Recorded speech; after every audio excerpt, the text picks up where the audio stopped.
లేదమ్మా ఎక్కడికి వెళ్ళట్లేదు, ఇక్కడే ఉంటున్నాం. యా అక్కాలు వచ్చారు మొన్న, విష్ణు బర్త్డేకి వచ్చారు. చిన్నమయ్య ఏం ఫోన్ చేయలేదా ఈ మధ్యన? సరే సరే ఓకే, ఆ ట్యాబ్లెట్స్ పంపించేస్తాను.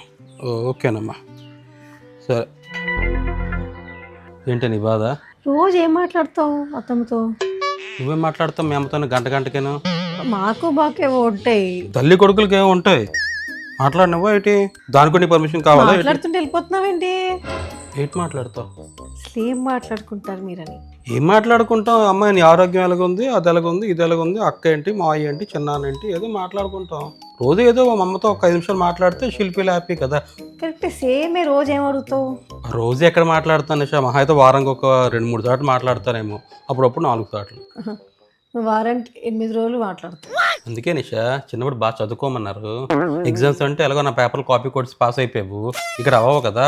ఇప్పుడు ఎందుకు ఇది? వారానికి 7 రోజులే ఉంటాయి, 8 రోజులు కాదు. నాకు తెలుసు. 8 రోజులు ఎందుకు చెప్పానంటే నువ్వు ఒక్కొక్కసారి 2 సార్లు మాట్లాడతావు కాబట్టి. హలో, ఒక్కొక్కసారి 3-4 సార్లు మాట్లాడతాను. అర్థమైందా? పని ఉంటే 8 సార్లు మాట్లాడతాను మా అమ్మతో. నీ పర్మిషన్ కావాలంటే నాకు. నువ్వు మాట్లాడతావు కదా మీ అమ్మతోని, అమ్మ ఈ చీరకి పాలు కుట్టించేవే నువ్వు, మొన్న పసుపు సారీ కొన్నాను కదా, అది ఫాల్ దగ్గర మొత్తం వదిలిసిందమ్మా, చెత్తగాడు ఆడి దగ్గర కొనుక్కోమ్మా ఇంకెప్పుడు చీరలో. ఈ టాపిక్ కాకుండా ఇంకేమైనా టాపిక్ మాట్లాడతావే నువ్వు? కూరలు ఈరోజు మధ్యాహ్నానికి గుడ్డు పులుసు చేస్తున్నానమ్మా. కాదు, నా మాటలు నువ్వు ఎలా వింటున్నావు నువ్వు? వినక్కలేదు నిషా, దిస్ ఈజ్ యూనివర్సల్ టాక్. ఇంతకంటే మీరేం మాట్లాడుతున్నారు చెప్పు? నువ్వేం మాట్లాడుతున్నావు? కొడుకు కింద నా బాధ్యత మా తల్లిదండ్రుల యొక్క మంచి చెడ్డ తెలుసుకోవడం. హలో, ఫోన్లోనే కాదు చేతల్లో చూపించవచ్చు కదా ప్రేమని.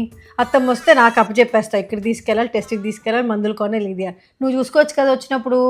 బాగా చెప్పావు నిషా, నెక్స్ట్ టైం మా అమ్మ వచ్చినప్పుడు నేనే పట్టుకెళ్తా. మా అమ్మ ఇప్పటి నుంచే గాజులు కావాలంటుంది. ఉన్నాయి కదా గాజులు, బంగారం కాదు డైమండ్ స్టడ్డెడ్ గాజులు కావాలంట. ఓకే శరత్, మనం ముగ్గురం కలిసి వెళ్దాం. నాకు ఏదో కొనేస్తావు కదా, చిన్నదో పెద్దదో.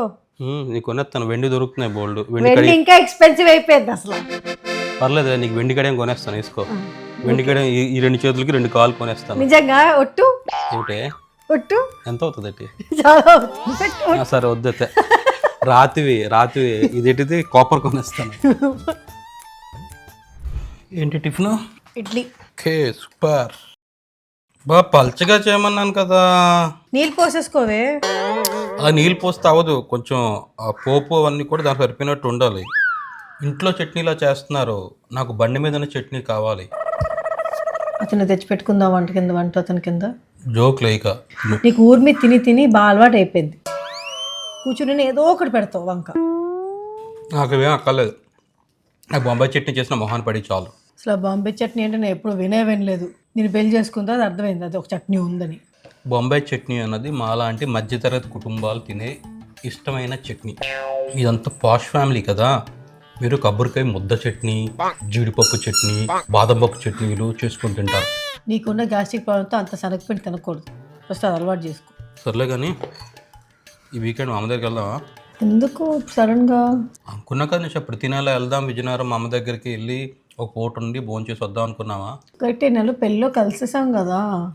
కలిస్తే వెళ్ళకూడదా ఏంట్రా? ఎందుకు శరత్, మరి మార్చి కదా, బిజీ కదా. మా అమ్మ దగ్గరికి వెళ్ళడానికి మార్చ్ ఎండింగ్ ఏంటే మరీ మాట్లాడుతావు నువ్వు. నెక్స్ట్ మంత్ వెళ్దాంలే శరత్, పిల్లలకి ఎగ్జామ్స్ కూడా అయిపోతే సెలవులు స్టార్ట్ అవుతాయి. నువ్వు మాత్రం మీ అమ్మ ఇంటికి వెళ్ళిపోవచ్చు, నేను మాత్రం మా అమ్మ దగ్గరికి వెళ్ళకూడదు. మా అమ్మ ఇంటికి నేను పట్టుకెళ్తున్నా లేదు కదా. మా అమ్మకి ఇద్దరిని చూస్తే హ్యాపీగా ఫీల్ అవుతుంది. అంటే మా అమ్మ ఫీల్ అవుదా హ్యాపీగా నువ్వు వస్తే? ఏమో నాకేం తెలుసు. సెటిల్ వేస్తావు మళ్ళీ అని చెప్పి భయం మనకి. మా అమ్మ మా నాన్న అల్లుడు వస్తారని చెప్పి ఎంత చూస్తుంటారు తెలుసా? ఎక్కడ చూస్తుంటారు? డోర్ వైపు. నేను డెలివరీ బాయ్ అనుకున్నా వీటి అక్కడ నిల్చోడానికి. నేను ఆఫీస్కి బయలుదేరుతా.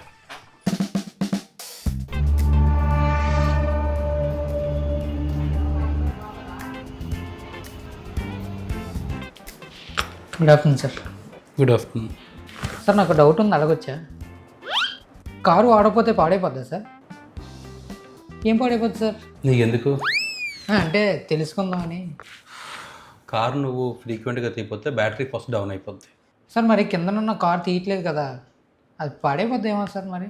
అందుకే సచ్చాకి చెప్పాను, ఎవ్రీ 3-4 డేస్కి ఒకసారి ఒక 1/2 గంట సేపు స్టార్ట్ చేసి ఉంచమని. ఎందుకు సార్ మీరు కారు కింద వదిలేసారు? ఇంటి దగ్గర పార్కింగ్ లేదు, అందుకే ఇక్కడ పెట్టాను. సార్ అలా అయితే నా దగ్గర ఒక ఐడియా ఉంది సార్. ఆ కారు నాకు ఇచ్చేస్తారండి, నేను వాడుకుంటున్నాను. బాగా పగడ్బందీగా ప్లాన్ చేసావు మైక్. అదని ఐడియా. అంటే కారు పాడవద్దు కదా సార్, బ్యాటరీ బాగానే ఉంటుంది. అప్పుడు నీకెందుకు కారు? సిగ్నల్ పడితే చాలు సార్ మీద నుంచి పడిపోతున్నారు. ఎవరు ఈ పెన్లు ఇయర్ బడ్స్ బొమ్మలు అమ్ముతుంటారు సిగ్నల్స్ దగ్గర? వాళ్ళు కాదు సార్, నా ఫ్యాన్స్, నా ఫ్యాన్ ఫాలోయింగ్ యూట్యూబ్లో వాళ్ళందరూ వచ్చి చాలా ఇబ్బంది పెట్టేస్తున్నారు సార్. బయటికి వెళ్ళలేకపోతున్నాను ఎక్కడికి. వీడు అప్పుడే బీబీసీ రేంజ్ లో ఎంచుకుంటున్నాడు. అందుకే కార్ అయితే ఇంకెవరికి కనిపించాను కదా సార్. రామచంద్ర వీడు ఓవరాక్షన్ భరించలేకపోతున్నాను రా. నీకు డ్రైవింగ్ వచ్చా? రాదు సార్. ఏం చేస్తావు? నేర్చేసుకుంటున్నాను సార్, ఎలాగో ఉంది కదా కారు. ఈ కారు మీద నేర్చుకుంటావా? సరే, నీ ప్రాబ్లం ఏంటి? నీ ఫ్యాన్స్ వచ్చి నీకు ఇబ్బంది పెడుతున్నారు. అదే సార్. ఆ ప్రాబ్లం సొల్యూషన్ కావాలి, అంతే కదా? అంతే సార్. సరే, నో ప్రాబ్లం, నేను చూసుకుంటా. ఏం చేస్తారు సార్? నేను వీడియోలో పెట్టను, ఇంకా పెడితేనే కదా ప్రాబ్లం నీకు. పొట్టోడికి దోలు తీరిపోయింది. ఎందుకు సార్? అదే కదా ప్రాబ్లం. నువ్వు వీడియో లేకపోతే ప్రాబ్లమే లేదు కదా నీకు. సార్ అలాంటి డెసిషన్ తీసుకోకండి సార్. నేను ఏదో ప్లాన్ చేస్తాను. ఏం చేస్తావు? నేను పెట్టుకుంటానులేండి సార్. ఏం పెట్టుకుంటావు? అదే నా ముందు నడుస్తారు, నీ మధ్యలో నడుస్తాను, ఉంటారు కదా సార్ పక్కన, వాళ్ళని పెట్టుకుంటానులేండి సార్. ఎవరు? అదే సార్, లాగు ఉండి సఫారీలు వేసుకుని బ్లాక్ టీ షర్ట్లు వేసుకుంటారు కదా సార్. బౌన్సర్సా? వాళ్ళని పెట్టుకుంటానులేండి సార్. చాలా సెకలు ఉన్నారా నీలో? సార్ నాకు మళ్ళీ ఇంకో డౌట్ సార్, మీరు ఎలా మేనేజ్ చేస్తున్నారు సార్ ఏం మేనేజ్ చేయడం? ఫ్యాన్స్ని? మీకైతే నాకు అంత ఫాలోయింగ్ లేదు కదా సార్. మీకు ఏ ప్రాబ్లం లేదులేండి, నాకే ప్రాబ్లం. ఇవే తగ్గించుకుంటే మంచిది. Okay sir. నీకు బాగా మదం ఎక్కిందిరా గోవర్ధన.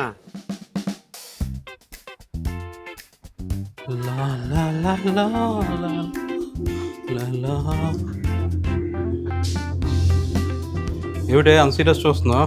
వచ్చి కూర్చోవా, చూడు ఏమవుతున్నదో. ఏమవుతుంది? ఎల్పిజి గ్యాస్ గురించి. ఏమిటే బాబు, నువ్వు న్యూస్ తగులుకున్నావు? గ్యాస్ సిలిండర్ దొరకట్లేదు శరత్. అది కమర్షియల్ ఎల్పిజి నిషా. సో హోటల్స్ అన్ని మూసేస్తారు కదా, రెస్టారెంట్స్. నీకేంటి ప్రాబ్లం? ఫుడ్ ఆర్డర్ ఇచ్చుకోలేం కదా శరత్. పోనీ అట్లీస్ట్ చక్కగా రోజు ఇంట్లో వండుకొని తినొచ్చు కదా. ఇప్పుడైనా బయట ఫుడ్ ఆర్డర్ అవ్వడం అని వచ్చు. ఇప్పుడు రెస్టారెంట్లు కాపేస్తున్నారు, అది ఇంటికి కూడా షార్టేజ్ వస్తుంది కదా శరత్. యా, రావచ్చు. వచ్చు కాదు అనిపిస్తున్నా. అంటే హోటల్స్కి యూసేజ్ చాలా ఎక్కువ ఉంటుంది నిషా. మన ఇంటికి సిలిండర్ అంతా 4 రోజులు వస్తుందా? 10 రోజులు వస్తుంది. అప్పుడు 4 రోజులు వస్తుంది. అలా కాదు కదా, రెస్టారెంట్కి రోజుకే 10 సిలిండర్లు కావాలి వాళ్ళకి. అందుకు ఫస్ట్ వాళ్ళకి ప్రాబ్లం అవుతుంది. అదేంటి సార్, అక్కడ ఎక్కడో వార్ జరగడం ఏంటి, మనకి ప్రాబ్లం రావడం ఏంటి? దీన్నే గ్లోబల్ క్రైసిస్ అంటారు. మనం ఇన్నాళ్ళు ఆడికి ఎక్కడికి ఇరాన్ అడుగు వార్ జరుగుతుంది, మనకెందుకని చేసి మనం హ్యాపీగా కూర్చొని టీవీలు చూసుకుంటున్నాం. ఇప్పుడు మనకు కొట్టింది దెబ్బ. దీన్ని బట్టి ఏం అర్థమైంది నీకు? టీవీ చూడకూడదనా? బేసిక్ సెన్స్ ఉండదు మనుషుల దగ్గర. టీవీ ఆపేయడం కాదు నిషా, అందరూ బాగుండాలని కోరుకోవాలి. మనం ఒక్కలమే కాదు, పక్కింటి వాళ్ళు, ఎదురింటి వాళ్ళు, పై ఇంటి వాళ్ళు, చుట్టాలు, ఫ్రెండ్స్ అందరూ బాగుంటే మనము బాగుంటాం. నీ పేరు శరత్ నుంచి రేలంగ్ మావేకి మార్చుకుంటావా? మంచి చెప్తే ఇలాగే ఉంటుంది. అసలు వదిలేసి పక్కింటోళ్ళు పై ఇంటోళ్ళు అంటున్నావు శరత్. అబ్బా, మనకి మోస్ట్ ఆఫ్ ద ఎల్పిజి వస్తుంది గల్ఫ్ కంట్రీస్ నుంచి. ఏదైతే ఆ షిప్పింగ్ కెనాల్ ఉందో అది క్లోజ్ చేస్తారు ఇప్పుడు. అందుకు మొత్తం షిప్పింగ్ అయిపోయింది. అదేదో కెనాల్ ఆపేస్తే మనకెందుకు ఈ గోల? మనకి చాలా కెనాల్స్ ఉన్నాయి కదా. ఇటు మనం ఇప్పుడు గోదావరి రైట్ లెఫ్ట్ కెనాల్లో తెచ్చిమంటావు షిప్ని వైజాగ్. ఎవరురా నువ్వు ఇంత టాలెంటెడ్ ఉన్నావు? స్ట్రైట్ ఆఫ్ హార్మోజ్ అని చెప్పేసి ఒక 32 కిలోమీటర్స్ వైడ్ ఉన్న కెనాల్ అది. హార్మోజా? మా హార్మోన్స్ లాగా ఉన్నది ఇది కూడాను. ఆ షిప్పింగ్ రూట్ని క్లోజ్ చేశారు. అది క్లోజ్ చేయడం వల్ల ప్రజెంట్ మనకి షార్టేజ్. అది ఓపెన్ అయిపోతే అంతా నార్మల్ అవుతుంది. అది ఎప్పుడు ఓపెన్ చేస్తారు? యుద్ధం ఆగినప్పుడు. అది ఎప్పుడు ఆగుతుంది? సో నీ ఓన్ సాయం నువ్వేం చేస్తున్నావు యుద్ధం ఆగడానికి? నన్నేం చేయమంటావు యుద్ధం ఆగడానికి? పొద్దున్న దేవుడు దండం పెట్టుకుంటావు కదా, అప్పుడు దండం పెట్టుకో. అందరూ బాగుండాలి, అందులో నేను ఉండాలి. యుద్ధం ఆగిపోవాలి. ట్రంప్ మనసు మార్చాలి. అయ్యే పనులు చెప్పు. ఎస్, నువ్వు నిషా, ఎనీథింగ్ ఈజ్ పాసిబుల్. ఇప్పుడు నీకు నేను రాలేదు హస్బెండ్ కింద, నువ్వు ఎంత కోరుకున్నావు, ఎన్ని పూజలు చేసినా అలాంటి వాడు వచ్చాడు. ఆ మాత్రం ట్రంప్ మనసు మార్చలేవా నువ్వు? నా మనసే గెలుచుకున్నావు, ట్రంప్ మనసు ఎంత నీకు? ఈ మనసు నేను ఎప్పుడో గెలిచేసారు కదా. మనకి ఆగిపోతే మన పరిస్థితి ఏంటి ఆలోచిస్తున్నావా లేదా? Very good. దీపం ఉన్నప్పుడే ఇల్లు చక్క పెట్టుకోమన్నారు. 10 రోజులు సరిపడి ఇప్పుడే వండిమంటావు అంతా? కాదు, మళ్ళీ మనం ఈ గ్యాస్ అని ఎప్పుడు వచ్చాయి నిషా? ఈ మధ్యన వచ్చాయి. గ్యాస్ లేనప్పుడు ఏం చేసేవారు జనాలు అందరూ? తెలీదండి. నేను పుట్టలే శరత్. మాకు తెలుసు అవన్నీ. మేము అన్నీ మాకు చిన్నప్పుడు గ్యాస్ లేదు మా ఊర్లో. విజయనగరమా? విజయనగరం కాదు, మా ఊర్లో, మా తాతగారి ఊర్లో కర్రల పొయ్యిలు ఇది ఉంటుంది కదా, ధాన్యంతో వచ్చే ఊక కట్టి కర్రలతో మేము వంటలు వండుకునే వాళ్ళం. గ్యాస్ సిలిండర్ లేదు మాకు అప్పుడు. ఇప్పుడంటే అందరికి వచ్చాయి. కానీ ఇప్పుడేంటన్నా పొయ్యి మీద వండమంటావేంటి? నా దగ్గర మంచి ప్లాన్ ఉంది. ఓకే చెప్తా. సత్య,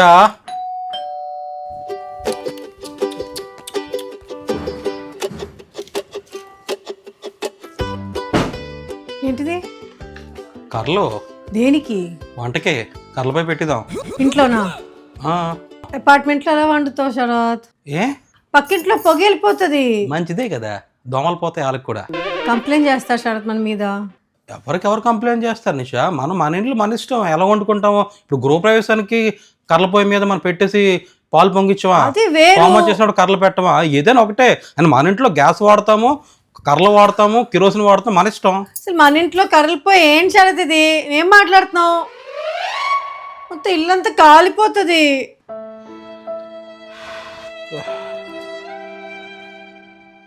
సరే, అదే ఇంకో ఐడియా ఉంది. బాబోయ్, అదేం ఐడియా?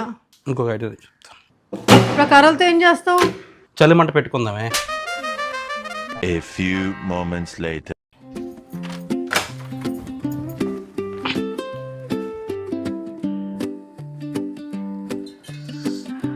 ఏం శరత్ ఇది?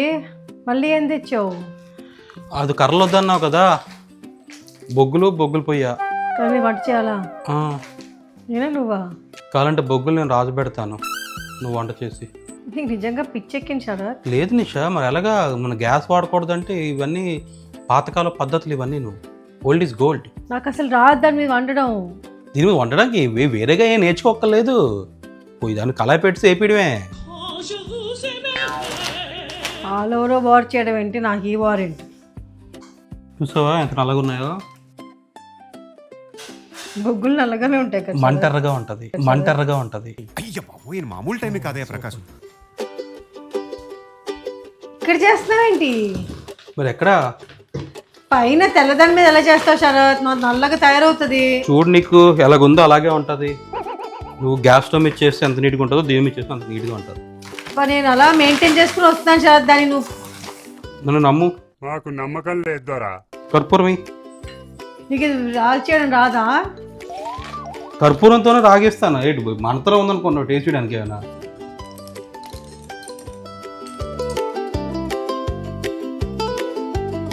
అయిపోయిందా వంట చేసేసుకోవచ్చా?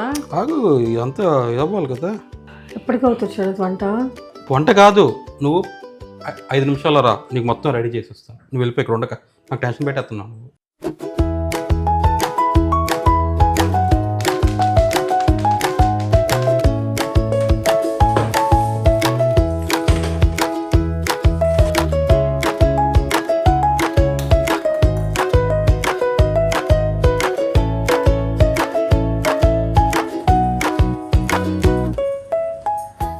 ఏం చేస్తున్నావు శరత్?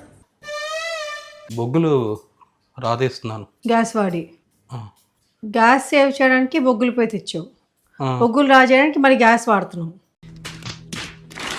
వాటర్ విజన్ పిచ్చోలు అయిపోయారు మా టీం అంతా. ఆ. ఏమనుకోవాలి శరత్ నీ బుర్రని? మ్యూజియంలో పెట్టవచ్చు కదా ఎక్కడైనా. నువ్వు ఇది స్టార్టింగే వెలిగించడానికే, తర్వాత బొగ్గుల పైకి వెళ్ళిపోతాం.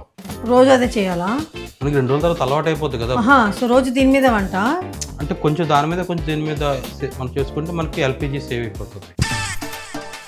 తొందర శరత్, అయిపోయింది. ఇంకా నీ ఐడియాలతో నన్ను చంపి. రెడీ అయిపోయింది, నువ్వు వంటకి రెడీ అయిపో. నేనే వంట చేయాలి. నేను ఎంత ఫాస్ట్గా అయిపోతుంది తెలుసా? చేసివా ఫాస్ట్గా నువ్వు? కాదురా, నువ్వు స్టవ్ మీద చేస్తే అలాగా, దీని మీద చేస్తే అంతే, నో డిఫరెన్స్. చిన్నప్పటి నుంచి ఇంతేనా శరత్ నువ్వు? I'm the creative genius. నువ్వు అనుకుంటే సరిపోదు సార్, నేను దీన్ని వండను. నువ్వు ఇస్తే కళ అయితే చెప్తాను. 4 బర్నర్స్ ఈక్వల్స్ టు 1 బొగ్గులు పొయ్య, అంత ఫాస్ట్గా అయిపోద్ది నీకు. మా అన్న పూర్వీకులన్నీ ఇవే వాడారు. ఆయిల్ అయ్యి బాబా, కూర రెడీగా ఉంది, పరోటాలు కాల్చివా? సరే తెచ్చి పరాటాలు. ఈ రోడ్ మీద కబాబులు అని తిని అలవాటు అయిపోయినట్టుంది శరత్, బొగ్గులు పోయా. కాదు శరత్, అక్కడెక్కడో వారు రావడం ఏంటి, నువ్వు ఇక్కడ బొగ్గులు పోయి పెట్టడం ఏంటి? దీన్ని బటర్ఫ్లై ఎఫెక్ట్ అంటారు. ప్రస్తుతానికి ఇట్స్ ఫ్లై ఎఫెక్ట్. కాలట్లేదు. నీకు తెలియకుండా కాలిపోతుంటుంది కింద నుంచి, ఏమనుకుంటున్నావు? చాలా హెల్తీ తెలుసా, చాలా మంచిది.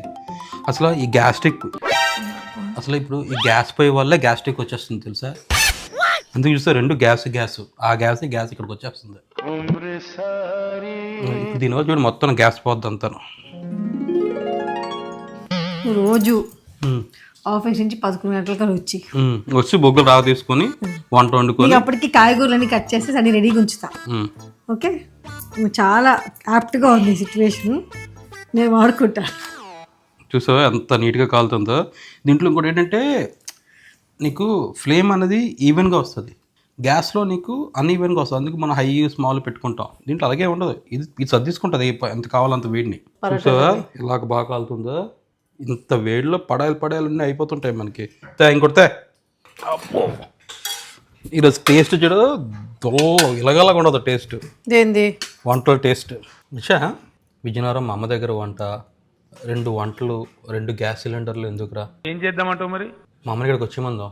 మా అమ్మకి ఒక్కదానికి కదా వండుకోవడం, దానికోసం ఇంత గ్యాస్ వేస్ట్ కదా. ఈ వారాంతి అయిపోయిన తర్వాత ఎల్పిజికి ఏం ప్రాబ్లం లేదన్నప్పుడు మళ్ళీ మా అమ్మ వెళ్ళిపోతుంది తిరిగి.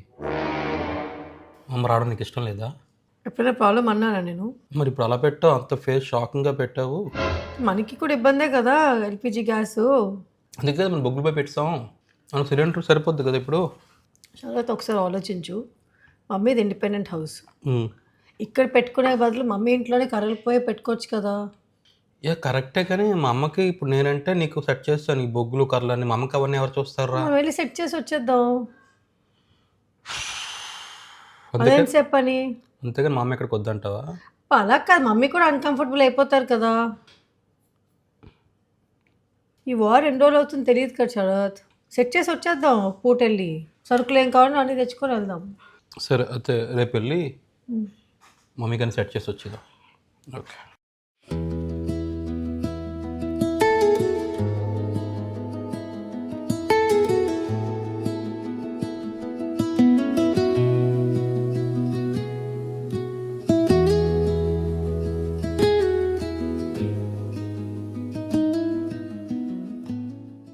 అత్తమ్మ ఇక్కడ సెట్ చేసేద్దాం కర్రలు పోయి.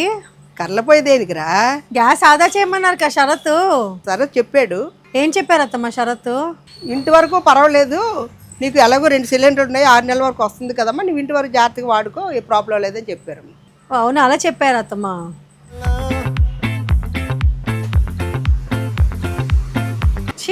నోరు ఇప్పితే అబద్ధాలు షరత్. ఒకసారి నా పొరపాటు నాకు నిజమని చెప్పావు అదన్నావు మళ్ళీ నువ్వు.